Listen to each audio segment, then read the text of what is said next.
this was when everybody said they thought Iran had attacked Saudi Arabia. This was from MSNBC. It said, just in, American intelligence shows that the attack on a major Saudi oil facility was launched from Iran. 3 people familiar with the intelligence tell NBC News. Now, that's NBC News just repeating what the CIA tells them. They just because that's Ken Delaney, who works for the CIA. Yeah. Yes. So that's not news. So No. that's the thing. Like, so that my show's on YouTube. So when a breaking news story like this happens, YouTube now, their algorithm pushes you to places they consider what they call a trusted media news sources like MSNBC. Or this is complete bull. This is just what they're doing is pushing you towards the CIA talking points. And YouTube was supposed to be the antidote to that, and it isn't anymore when it comes to breaking news. But at least we get to do it after the fact. So that's why I'm doing it. I'm showing you this is complete fake news. And so when Trump, that's the thing too. So when Trump says fake news, it lands because most of what the corporate news does is fake news, especially when it comes to foreign policy and war, right? So, right. So then, go ahead. From CNN tweeted in the aftermath of that attack. So I guess again, Mr. President, you're not going to do anything. And I tweeted at him and I said, if you have evidence, real intelligence that the Iranians were behind this, you have a duty to let us know what it is. Otherwise, keep your neoliberal warmongering opinions to yourself. And then he responded, but all he said was, I never advocated going to war. So you know what's crazy, John, is that everybody was afraid that it was Trump who was going to be the maniac. It was supposed to be Trump who was going to be the guy. We can't allow him near the button, and everybody's encouraging Trump to do more bombing.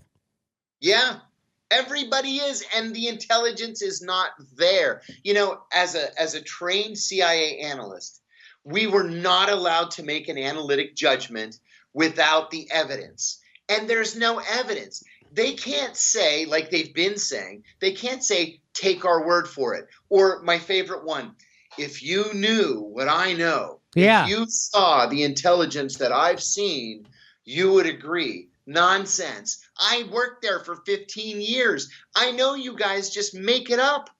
And that's what they do. They make it up. So I want to play this for people. This is a minute and a half long. And this is them announcing they're sending troops to Saudi Arabia. Okay, here we go. The United States has a responsibility to protect our citizens and our interests in the region. Yes. And the international community has a responsibility to protect the global economy and international rules and norms. He almost said they have to protect the global inequality. He almost said that. He didn't, but he was that close. Okay, here we go. All of this is threatened by Iran's significant escalation of violence. This week, I've been in dialogue with the Saudi defense minister and other partners about this latest attack. To prevent further escalation, Saudi Arabia requested international support to help protect the kingdom's critical infrastructure. The United Arab Emirates has also requested assistance. In response to the kingdom's request, the president has approved the deployment of U.S. forces, which will be defensive in nature and primarily focused on air and missile defense. We will also work to accelerate the delivery of military equipment to the Kingdom of Saudi Arabia and the UAE to enhance their ability to defend themselves. The purpose of the additional defensive support we will provide is as follows.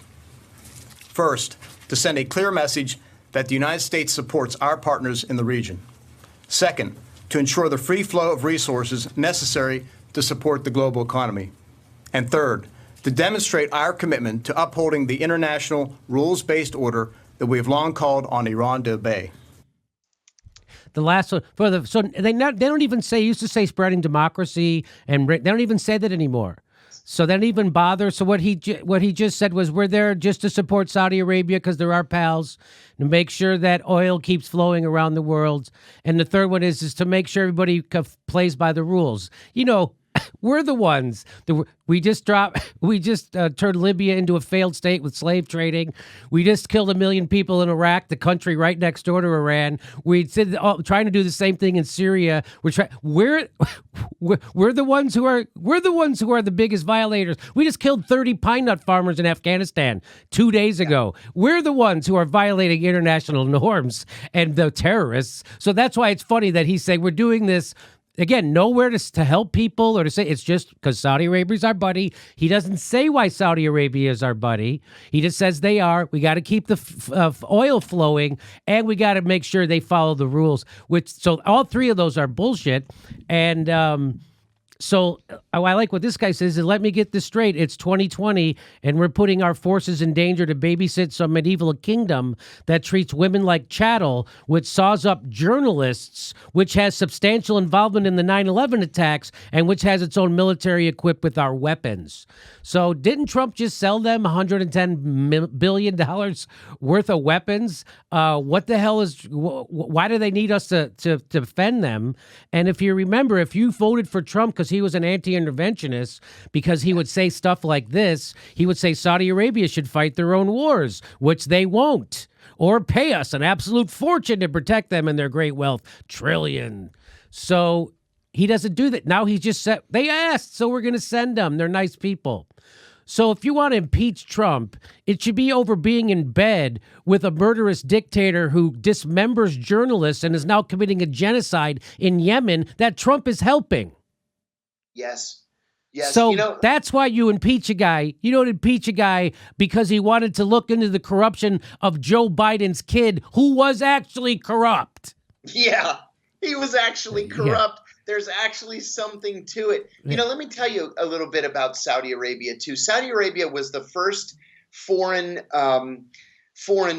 tour that I ever did as a young junior 25-year-old CIA officer. I just wrote about this in Consortium News last week. And I said I was so excited to go. The Iraqis had just crossed the Kuwaiti border, and they took Kuwait. And I was sent to Saudi Arabia to sort of babysit the Saudi royal family, which was my area of expertise at the time. I was so excited. Every day I would walk to the American embassy in Riyadh from a little apartment that they put me in the diplomatic quarter. And the embassy was ringed by Saudi guards. So every day I would say to the guard, "Assalamu alaikum, may peace be upon you." And he would ignore me. The response is supposed to be, "Wa alaikum assalam," and "upon you peace." But he would ignore me. And I would do this every day just to see if he would say something. When I was going to the embassy and then leaving from the embassy, "Assalamu alaikum," and he would ignore me. So one day I said to him, "What's your fucking problem?" And he was ready with a response. And he said, "You are hired help. We hired you to come here and to protect the oil fields. We paid you money. You're not here because we're friends. You're here because we bought you. So don't expect thanks." And he was exactly right. He was right. We are hired help to them. They're not doing this out of the goodness of their hearts. They want to buy our weapons to keep Americans working and keep our factories open. That's all bullshit. They don't care one whit about us.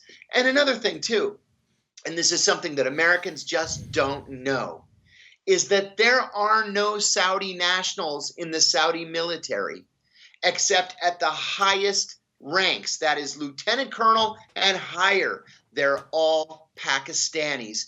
They're hired help. And so that's who we're fighting alongside over there. So Pakistani mercenaries. That's right, because the people of Saudi Arabia won't join their own military. Just like back here in the United States, they have to create a financial crisis so people will join the military. We just did a story about that the student loan crisis is the thing fueling the military recruitment. It's not people wanting to serve their country or fight communism or terrorism.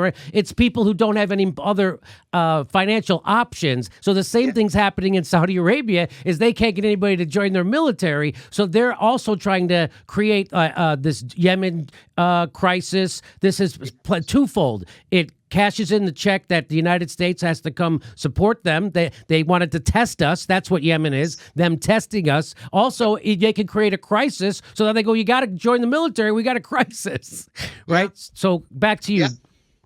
Nobody will take those jobs. I used to go on weekends to OPM Sang. That's the Saudi Arabian National Guard. Believe it or not, because they sell pork there.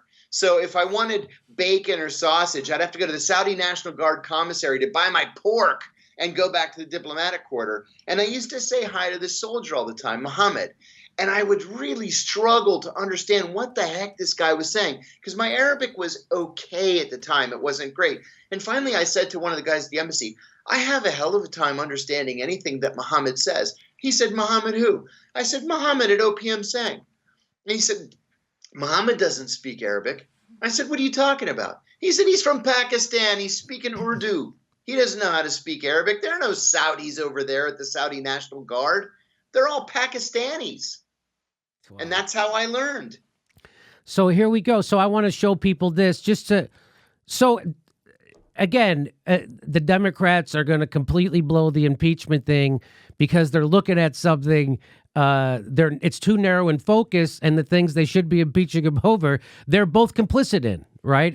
That's why why do you think Nancy Pelosi didn't want to impeach George Bush and Dick Cheney and had hold those hearings? Because it was clear they were war criminals, and it was clear they lied us into a war. And the reason why is because they were smarter than Nancy Pelosi, because in 2002, when they started torturing people, they told her about it. And she didn't tell anybody else, which makes her complicit in a war crime, which would have came out if they had an impeachment hearing, which is why she said impeachment is off the table. Absolutely right.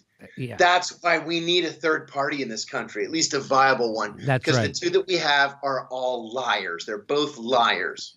And they're in bed one party when it comes to foreign policy. And here's John Kerry, and he's going to admit to you the deal we have with Saudi Arabia. So the one thing people don't talk about, and I showed you, here, let me just show you this. I said, I'm offering $1 million for the first corporate newsreader to mention the petrodollar while reporting that we are sending Americans to protect Saudi oil. No, by the way, that money still unclaimed. No takers. Still unclaimed. That money is still unclaimed. Just like when Andy Kindler offered $1 million to anybody who could produce a tape of Whoopi Goldberg saying something funny. 20 years later, still unclaimed. That $1 million still unclaimed. Anyway, here it is. Nobody took me up on that. And let me just quickly explain to people what the petrodollar is and why we're in bed with Saudi Arabia as opposed to Iran, which is a mistake. The petrodollar is when we went off the gold standard in the 70s. Saudi Arabia made a deal with us that everybody would have to monetize. If they wanted to buy oil, they had to do it with the United States dollar. So whatever their currency was, they had to first convert it to U.S. dollars, buy it. And then they took a lot of their oil profits and they buy our securities, and they own a lot of our treasuries and all that stuff. So that's what the petrodollar is, and it's artificially propping up our economy and our dollar. And that's why a lot of people speculated that part of the motivation to screwing up Libya was Gaddafi was wanting to go out of dinar, wanting to go off the petrodollar, the whole deal. Also, there's going to be a petro yang, and people are talking about. Oh boy.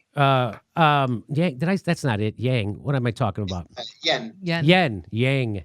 I got Andrew Yang on my mind. It's $1,000 a month. It's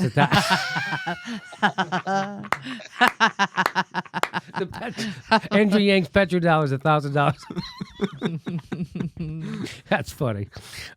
So anyway, that's the thing people don't realize, and that's why when they said it was okay when they passed that law to make it okay to sue Saudi Arabia over 9/11, Barack Obama had to fly to Saudi Arabia to calm everybody down because that would really screw up our economy.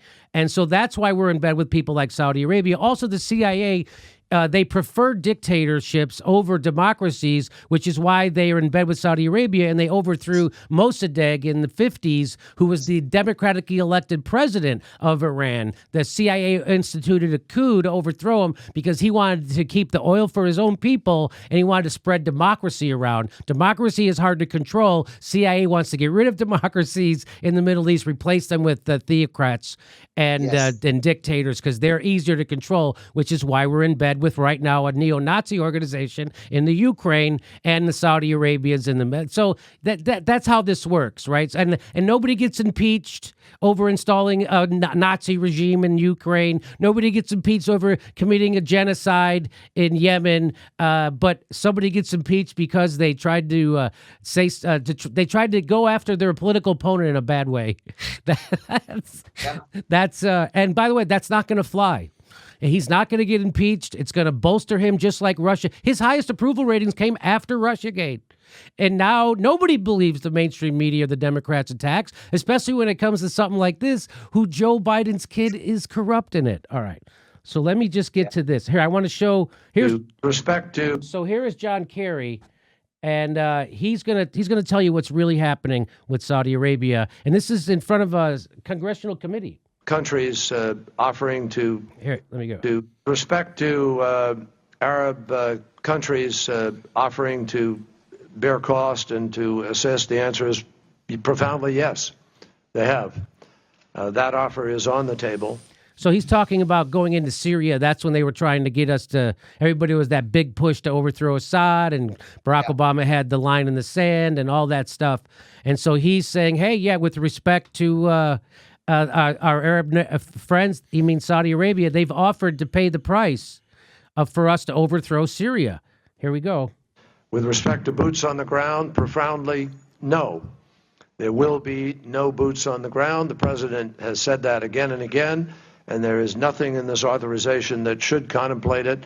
And so he's saying we could do it the same way we did Libya. No boots on the ground. We'll just bomb the shit out of everybody and turn it into a failed state. We'll get somebody to put a bayonet up Assad, and then we'll get our own. We'll turn it over to ISIS, who's in bed with Saudi Arabia, funded by Saudi Arabia, and they'll run the country, which is what's happening. And so here we go. We reiterate, no boots on the ground. In terms of what do you do if it doesn't work, I think I'll let General Dempsey speak to the question of targeting, which he can't go into in detail. But we have absolute confidence that what our military undertakes to do, if it is ordered to do so, will degrade the capacity of Assad to use these weapons and serve as a very strong deterrence. And if it doesn't, then there are subsequent possibilities as to how you could reinforce that. Thank you, Mr. Secretary. And the now here comes the key question. Details on the offer and the proposal on the table. What are the figures that we're talking about? So what is the offer from Saudi Arabia? What is their financial offer for us if we go and overthrow Assad for them? What are they offering? And he says, well, we don't know what action we're engaged in right now, but they've been quite significant. I mean, very significant. In fact, some of them have said that if the United States is prepared to go do the whole thing the way we've done it previously in other places, they'll carry that cost. That's how dedicated they are to this. So that you heard, that's when he's Secretary of State said Saudi Arabia is willing to pay for our entire war if we overthrow Assad. That's how dedicated they are to it. That's how much the pipeline that they want to send through Syria is worth to them. That's what that's about. That's the part they don't tell you. Why do you want to do this for them? Why do you care? Why do you care about Syria, John Kerry? Why do you want to overthrow Assad? Why are you pretending you care about people? Oh, it's because Saudi Arabia wants to put a pipeline through so they can also sell natural gas to Europe and they can compete with Russia. I got it. Okay. No one tells you that. You know who tells you that? Jackass comedians on fucking YouTube. That's who tell you that, right? And by the way, John, am I wrong about that? No. You're totally right. And what he meant by that statement was that the Saudis are willing to pay for the last American soldier to go to his death in Saudi Arabia. They'll pay for as long as we want to send our men, our young men and women, to face their deaths in a Middle Eastern desert. No problem. Yeah, that's exactly what. In fact, here's WikiLeaks has revealed. He had been waiting a long time to hear what Brown told him. Subsequent statements by Brown, Secretary Schlesinger, and others have led to the Saudis to believe that we have offered them virtually a blank check for their security needs. Brown's subsequent statement in Israel, plus the president's stalemate at the peace talks, have again injected a note of skepticism into the Saudi minds. They have decided that there is no better time or opportunity to see if the U.S. check is good and how much money is in the account. And that's what's happening in Yemen. Yep. And so that's what's going on. And here is Julian Assange to let us know that when we're in bed with Saudi Arabia, we're literally in bed with ISIS. Okay. Now, we've showed you how we were in bed with ISIS in Libya. We've showed you how we're in bed with in Syria. And of course, the Washington Post and CNN smeared us for telling the truth about that. And here's Julian Assange to tell you. Have helped create it. There's a early 2014 email from Hillary Clinton, so not so long after she left Secretary of State, to her campaign manager, John Podesta. That email, it states that ISIS, is funded by Saudi Arabia and Qatar, the governments of Saudi Arabia and Qatar. Now, this is I think this is the most significant email in the whole collection. And perhaps because Saudi and Qatari money is spread all over the place, including into many media institutions. All serious analysts know, even the US government has mentioned or agreed with that some Saudi figures have been supporting ISIS, funding ISIS. No. But the dodge has always been that's it's just some rogue princes using their cut of the oil money to do whatever they like, but actually the government disapproves. But that email says that no, it is the governments of Saudi and the government and Qatar that have been funding ISIS. The Saudis. So there you go. That email reveals that it's the government of Saudi Arabia that is literally funding ISIS, not rogue princes with their share of the oil money, which is what people have said before. Again, this doesn't get reported. Even when we're sending troops to Saudi Arabia, the people reporting that don't tell you about this. They don't tell you that Saudi Arabia is in bed with ISIS. They don't tell you they're committing a genocide in Yemen and we're helping them. They don't tell you anything, nothing, which is why we have Donald Trump as president. Yeah, they also don't tell you that Al-Qaeda is now called a Nusra Front in Syria, and that we're funding them and arming them. We don't call them Al-Qaeda anymore. We call them Nusra Front. Yeah, that's right. So there's a lot that our government isn't telling us, or there's a lot that our government is lying about to us vis-a-vis Saudi Arabia, the war in Syria, the war in Libya, the war in Yemen, the war here, the war there. They're just lying to us. And isn't it sad to see, that's why I think it's so important that Tulsi Gabbard is in those debates, because she's the one who stood up to Trump and said, we are soldiers, we're not your bitch, and we don't work for Saudi Arabia, you're not our pimp, we're not prostitutes. She laid it out in nobody's business, right? And she's a soldier, but she's a medic, right? Which is what I like about her. And so that's why it's great that because Bernie, as great as he is on domestic policy, his Achilles heel is foreign policy, and he often repeats CIA talking points. And I'm a big Bernie backer, but that's his blind spot, and I think she really fills it in perfectly. Would you agree? I agree completely, and that's why I was so thrilled that she met the DNC's phony numbers to make the next debate, because we really need Tulsi Gabbard in that debate. I agree with you about Bernie Sanders. I love Bernie Sanders. You know, when I was working on Capitol Hill, I used to do the same thing every day. I'd walk to the office, I'd boot up my computer, and while it was booting up, I'd go down to the cafeteria and get a cup of coffee. And every single day, there was Bernie Sanders sitting at a table, inviting literally anybody who walked in to have breakfast with him, sit at the table, and the only thing he insisted on was that you call him Bernie. So I love Bernie Sanders. He's one of us, but he does have an Achilles heel, and it's foreign policy. Yeah. John Kiriakou, who is the host of Loud and Clear on Sputnik Radio. Also, he's a columnist for Reader Supported News. Any place else we should tell him to go check you out at, John? Consortium News. They've been very, very good to me. Okay, fantastic. John Kiriakou, you're always welcome. Thanks for sharing your opinions with us and your insight. Thanks so much for having me. I love the show and I love being on. Thank you. Okay. Hey everybody, we're doing a live show every Sunday in October in Hollywood, California at the Sycamore Tavern. Go to jimmydorecomedy.com for a link for tickets and become a patron. We give you hours of bonus material every month. Become a premium member. Go to jimmydorecomedy.com and sign up. Thanks for your support.